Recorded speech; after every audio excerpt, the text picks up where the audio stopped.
Okay, so this video is going to be one in a segment that I'm going to title The Faces of Recovery. I want to show all different aspects of recovery, not just those in addiction. I want to show those in early recovery, long-term recovery, people just getting the courage and the will to go into rehab and detox. I want to get the family members of people that are out in their active addiction, or family members who have lost loved ones due to addiction. So this is just one of those videos that I'm going to be getting started. There's going to be more to come, titled Faces of Recovery. I want to do videos with grandparents who have to take care of their grandchildren because their son or daughter is in the midst of their addiction. I want to tell all different sides, and especially the one with the grandparents, because I believe grandparents do not get near enough credit as they deserve. And I want to show them, help to spread their story and show that they are very much appreciated. So I thank you guys. I hope you enjoy, and let me know what you think. What's your name? Joe. Joe. I'm Frank. Nice to meet you. Nice to meet you, Frank. So how was your childhood growing up? My childhood was good. I'm from around here, Northeast Philly, and my dad was a roofer, made good money. My mom stayed home. I had a twin brother, two half sisters from Florida, and to me it was all good. You know what I mean? It wasn't like nothing abnormal. You know, I mean, looking back on it now that I'm sober and stuff, like I could see there was some stuff wrong there. You know what I mean? Yeah, but nothing. Yeah, when I was a kid, it was all good. Yeah. Bushel crabs and a 30-pack of bud and a little funny smell in the air wasn't no thing, you know what I mean? Yeah. And where you're originally from, Philly, you said? Yeah, all my life, yeah. Okay. And addiction, how did that come about? So for us, it was like almost expected. I was kind of raised to work hard, pay your bills, and basically tell everybody to kiss your ass on Friday night. You know what I mean? As long as you worked and paid your bills, you were good, you know? Yeah. And I think the first time I smoked a joint, I was 10 years old. And, we lived over in Longcrest at the time. We were drinking back the tracks and smoking a little pot and shit, and it was totally normal. All the kids we hung out with was doing it, and it wasn't like, oh my God, this is gonna end me up in jail and homeless and all this shit, you know? It was just sort of for fun. Yeah, and it was like, it was almost expected, you know? Like, of course, we didn't want to get caught by my parents. I grew up in a house where it's do as I say, not as I do. Yeah. You know? You have children? Yeah, I got 3 kids. I got a son, Joey. I got a daughter, Sienna, and I got this little one. She's a devil. It's my pride and joy. She's 3, man. I made and had that baby sober. And when I was in Bucks County Prison, a guy used to bring them meetings into the jail, and he would say things like, I got a 6- and 7-year-old kid, and they never seen me drink or drug. Mm-hmm. And I'd be thinking, big deal, you know what I mean? Today, I realize how big of a deal that is. You know what I mean? Do you have water? I got a bottle of water. These fucking hiccups I've been struggling with all day. Yeah. It's hard. Ed, are you married? Yeah, actually, since I got sober, I was able to get married. Okay. And how's your relationship with your kids and stuff? I mean, my relationship's 10 times better than it was, like I'm active in my kids' lives today. We go on little vacations, we go out for fun, we got a little place down the shore we go to that they love it, Just yesterday we was at one of my niece's birthday parties, pretty active in my kids' lives today. Okay. And now your older ones, they witnessed your addiction? Yeah, I mean, so they definitely knew of it, Okay. But I wouldn't say that they were really victims of it, because I was bad from the time they was born, until I got better, So they always lived with their grandparents. Okay. So, but they had to know that there was a reason we're meeting up at Burger King Playland, and we always got to go to the parks, and then things were just a little abnormal. Yeah, All right. And your wife, how long have you guys been together? I've been with her 12 years, and when I met her is when my addiction really took off and went to another level. And it's crazy because she's like this Irish Catholic girl from a good neighborhood, and you know, I guess was never really exposed to none of that. You know, her dad was actually a narcotics cop, and but she wrote out for me like that woman has seen something in me that I couldn't even see in myself for years. I mean, you know, we've been together 12 years now. For the first 7, it was just active addiction, you know. Excuse me one second. Don't think I'm a fucking weirdo. This helps to get your hiccups away. You got a drink from the fucking back of the cup. I see why you gotta edit that shit now. Mm-hmm.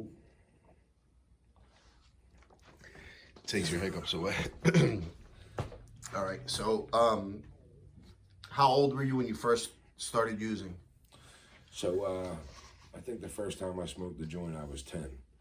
And then we would like maybe smoke a little pot and drink on the weekends, you know, till I was about 12. Mm-hmm. And when I turned 12 is when we probably started smoking weed every day. See, I didn't like the taste of alcohol. I would pour it out when nobody was looking. Yeah.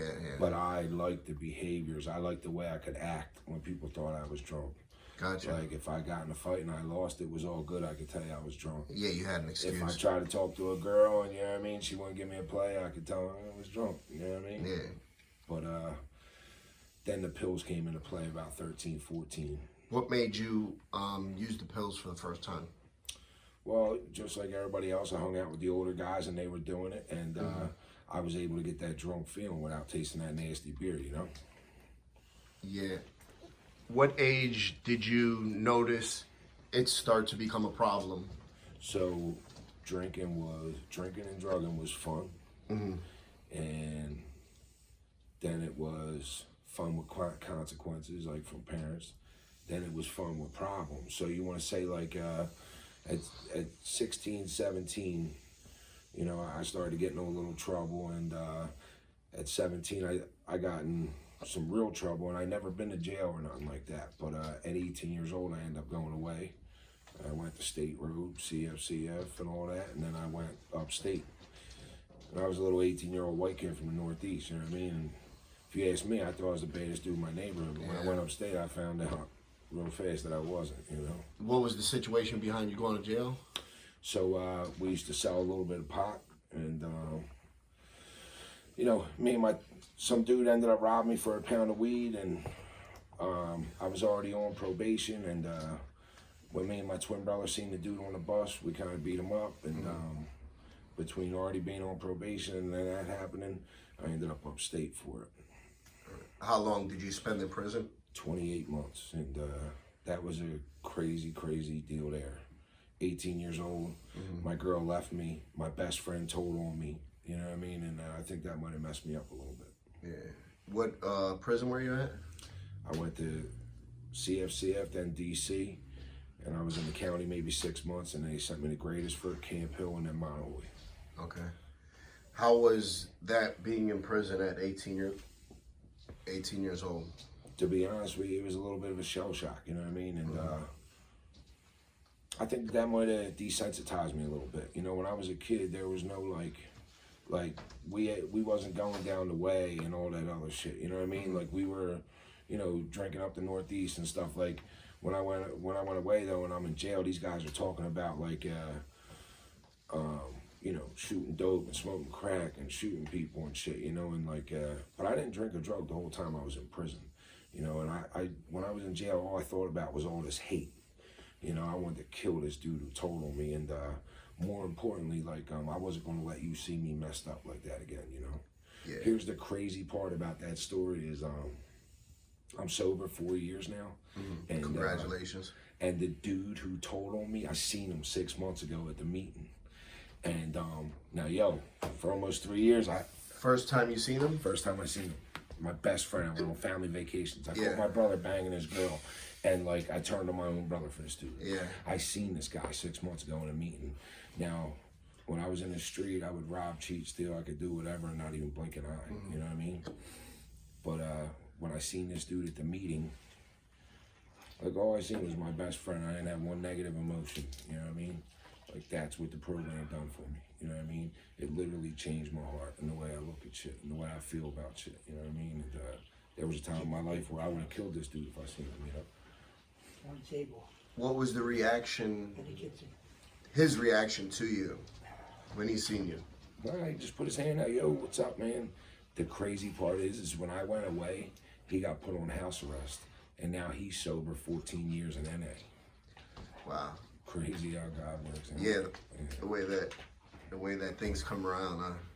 Crazy, man. All right, so when you got home from prison, did you resumed using? Well, when I first got home, I was on parole, state parole at that. I didn't want to go back to jail at all, you know. So at first, you know, I was just drinking. Like, cause I got my job back with my dad. I always did roofing, you know. So I got the job back with Dad, and I would start drinking just Fridays and Saturdays, vodka and orange juice. You know what I mean? And then it was Fridays, Saturdays, and Tuesdays. And then it was every day. And I remember about a month and a half out, I smoked my first joint. And once I smoked that joint, it started the races all the way back over again. You know what I mean? And when I went away, and here's where the opiate stuff comes into play. So when I was away, my twin brother got shot. Mm-hmm.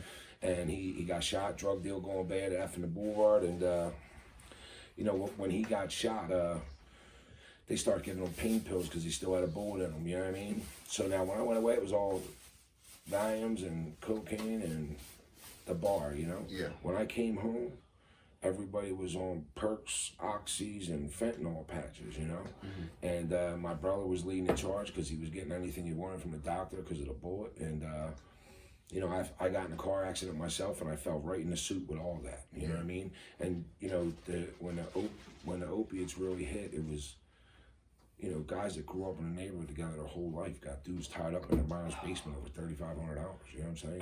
Yep. Just crazy stuff, you know? Yeah. So when you started using opiates, you seen, like just how you described, you seen things changed a lot, right? Well, it's the worst thing that can happen to you because it's the most euphoric feeling, you know what I mean? And it's the most progressive fast. So it starts with 10s, then it goes to oxys, and then the oxys ain't cutting it, now you're down the way grabbing a bag of dope, you know what I mean? And the worst part about all of it is like, there's this sign in the 1AA clubhouse I go to, and it's like, it gave me the wings to fly and took the sky away. To me, that means like when I first started taking those perks, I could work better. Yeah. I could have sex with my girl better. I could friggin' run faster, whatever, you know what I'm saying? And pretty soon, I couldn't even show up to life unless I had them. You know what I mean? Like, unless I had this little pill, I couldn't even show up to life, show up to work, show up for my girl, none of that. You know what I mean? Like, it's crazy how that works, you know? And, it doesn't matter. There's no way to manage or control it. You know what I'm saying? Like if somebody gave you $2,500 on Monday and said, yo, this is your dope money for the week, it'd still be gone by Tuesday. Yeah. That's what makes me an alcoholic and an addict. You know what I mean? Yeah. So how long after taking the Percocets did your addiction evolve into heroin? So I came home from upstate in 06, and by 08 I was pretty messed up on perks and stuff, and like 80s, stuff like that. And I ended up in my first detox, Mercy detox, like June of 08. And when I went to the detox, I guess because of the way I looked and the way I talked, they automatically put me on a methadone taper. And I went to my first recovery house after that. I went to a recovery house in Kensington, and I did good for 30 days, you know. And then I went down the shore, and that's where I met that good little Irish Catholic girl. And you know, after that is when like I came back. I did good for like maybe a week or two, and that's when it went full throttle. I see my buddy, I was riding the L down to see my PO, and I see my buddy at Somerset Station, and I got off the L, and I was like, yo, what are you doing? He's like, dope. Like, what are you doing? I was like, I guess dope. Like, let's go. You know, and it was the cheapest way to get outside myself, you know what I mean? $10 in oblivion, you know? How long were you in active addiction? So within 3 months of meeting that girl, she was pregnant and I was in Bucks County Prison. And, you know, I got out after 3 months, whatever, went back to mom and dad's. Got back on the roof, and I would last 2 weeks before I'd be using again. Full throttle, full habit. And this happened 2 and 3 times. And then finally, like, my parents are like, listen, you cannot come back here. And my twin brother at this point has got a house around the corner with a girl, and he's got a bunch of kids, and you know, he's in his own addiction too, you know. But he would let me come there, get in the shower and all. But in the midst of this, I ended up homeless, you know. I ended up homeless in Kensington, and like today, I sit in front of you, fat, healthy man, you know. But when I lived in Kensington, I wasn't, you know. I would rob, cheat, steal, sell drugs. I would do whatever I had to do to get that next one. And you know, I lived in a factory on Aramingo Avenue behind Cricket for 5 years. You know what I mean? Like, and let me just be clear for the record here. Like, I didn't wake up there every day for 5 years. Like, I would go to jail for 3 months, and I come out and I do good for 2 days, and then end up back down the way. It's like the Bermuda Triangle down there. You know what I mean? People go down there, they get lost, and they're just never seen again. You know, and it's only by the grace of God and some good members in the program that I got out of it. You know, I don't know how it happened. You know what I mean? I really can't even tell you, but like, I know I lost myself down there. You know, I lost any feeling. You know what I mean? Now, when you were down there in your addiction, how'd you support your habit? Well, I got a few cases for selling drugs at Beaumont and Cambridge. I did a lot of retail theft. But believe it or not, I still, even in my active addiction, somewhat of a small conscience, you know. So I wasn't the type of dude that would like rob people, you know. I would go to stores and I would justify it, you know, like, oh, I'm robbing stores, they got it, you know.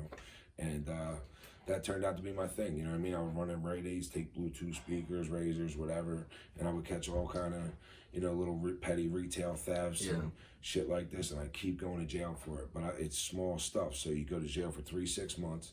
I do no recovery in jail. I just think I'm going to get out and it's going to be different this time. But when I get out, I do nothing different, and I expect something different to happen. You know, and every time it was like this. And then every time I got out of jail, I would try something new. Just Suboxone, just methadone, just smoking weed, only drinking, no drugs. Like, I tried all these different ways to keep using and still try to have a life, you know? And the latest thing I tried was the first thing that worked, and that was Alcoholics Anonymous, you know? What made you decide, I'm done, I just give up? And so the last time I got locked up, I called my kid's mom and I said, yo, can you meet me with a couple hours, you know? She's like, I'll meet you at 30th Street, whatever. So I go to Jump the L. This is about 200 pounds ago. I just go to Jump the L, the turnstile at Church Street, and guy pulls me over. I hadn't showered in days. I'm looking crazy, and he's like, did you jump the L at Church Street? I'm like, nah. He's like, this ain't you in this video? And he shows me his phone with a video of me on it, you know, and he got me, you know what I mean? So I had 5 warrants, 2 detainers at that time. I go to jail again, and you know, I end up in this lonely, hopeless place that only an alcoholic knows. I'm sitting there with a piece of paper in front of me to where I could put 5 phone numbers on the phone slip. And I know about 2 numbers by heart, and one's my now wife, and the other one was my mom. You know, and I put both those numbers on, and I call her, and she rides out for me again. And when I go to jail, I do the same thing I do every time I go there. I'm involved with the wrong people. I'm still using. My last drink was December 22nd, 2015.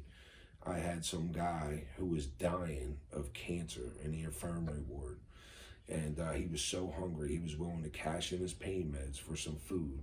And I sent this dude every bit of food I had, and he sent his dying pain medication down to me. And that's the type of alcoholic I was. And that was the last thing I used, was 2 OP40s. And the next day I got out, December 23rd, 2015. I walked around the corner of my brother's house, and he was like in the middle of shooting up, you know. And my first thought was like, save me some, you know.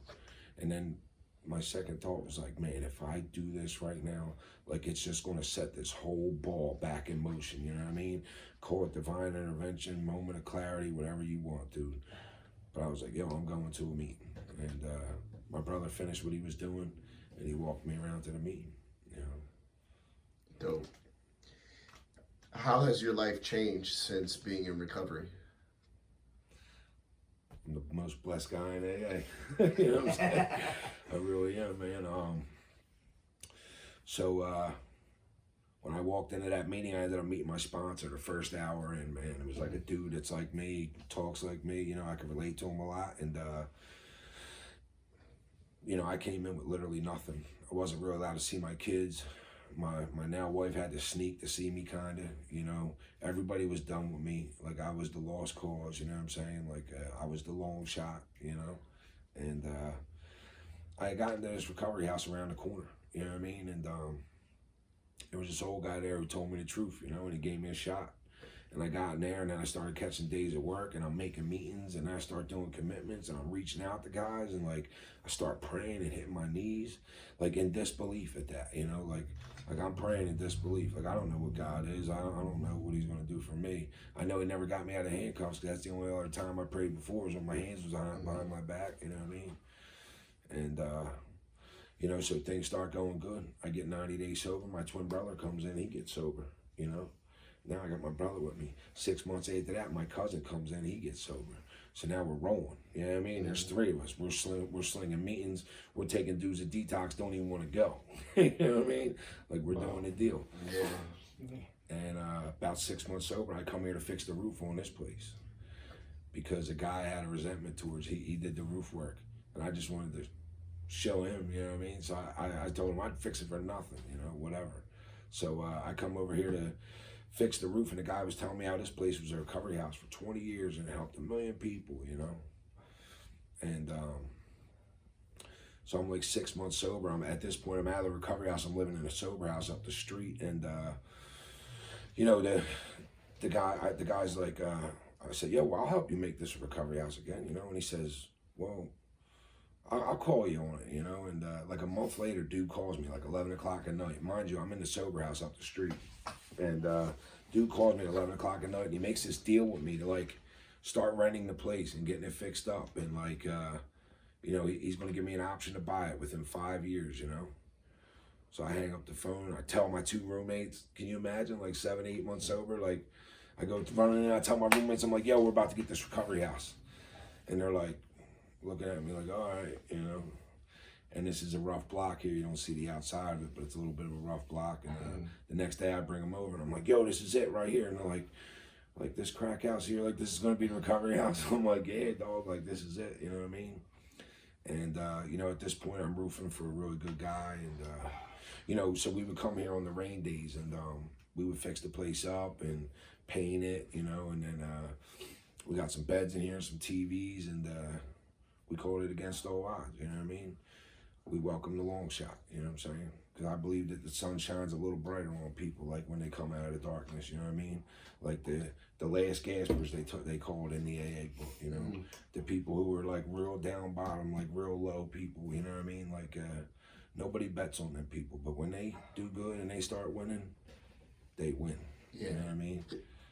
100% they do. I can relate to that a lot. And I love the name. I love the slogan. I think it's dope. I think is dope. What advice would you give to somebody who is struggling in recovery? Already in recovery and struggling? Either or. So, like, yo, for so long, like, I thought I couldn't do it, dude. Like, I thought my whole life was over, and I had all these fucking dope fiend dreams about going down the shore and spending time with family and being a father and starting a business and owning a home and like actually being a husband and being around my kids and it not being a chore and being all restless, irritable, and discontent all the time. Like all I know is like if you're on the street right now, like it's deadly what you're doing. Like one of the worst things that happened to me in sobriety was like I lost my twin brother. He had a year sober, and on January 7th he picked up a Percocet, and then by February 9th he was dead on the bathroom floor. He's my best friend in the whole wide world, you know what I mean? If when I came into this thing, you told me I was going to bury my brother, I probably would have walked back out the door. But what got me through it was like the program, you know what I mean? I don't care what you're involved with, AA, NA, CA, like there's help out there. Like if you're in Philly, go to 5th and Spring Garden, man, they'll place you. Like if you got a warrant, turn yourself in. Jail's the best rehab out there, you know what I mean? Like, and if you're in recovery struggling, like God's in the coffee pot, man. Service, secure, sobriety.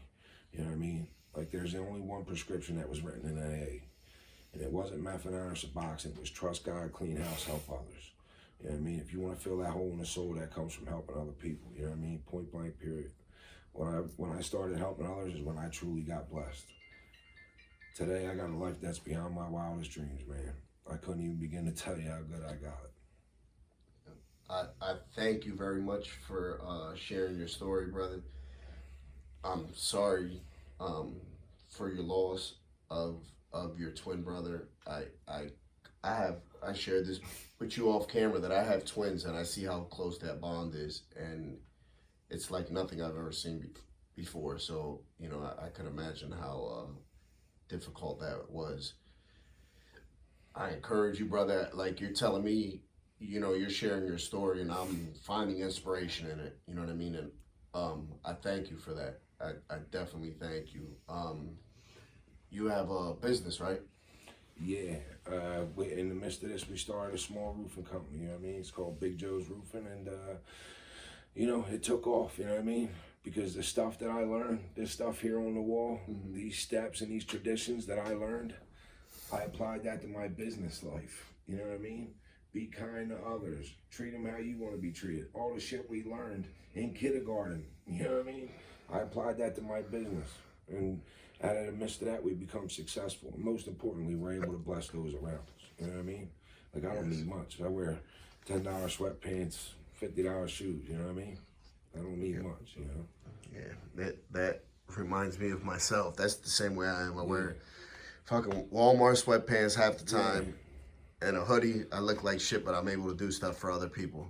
So that, for me, that's bigger than anything. I thank you once again, brother. Thank you, Frank, man. Good to meet you. I appreciate you, brother.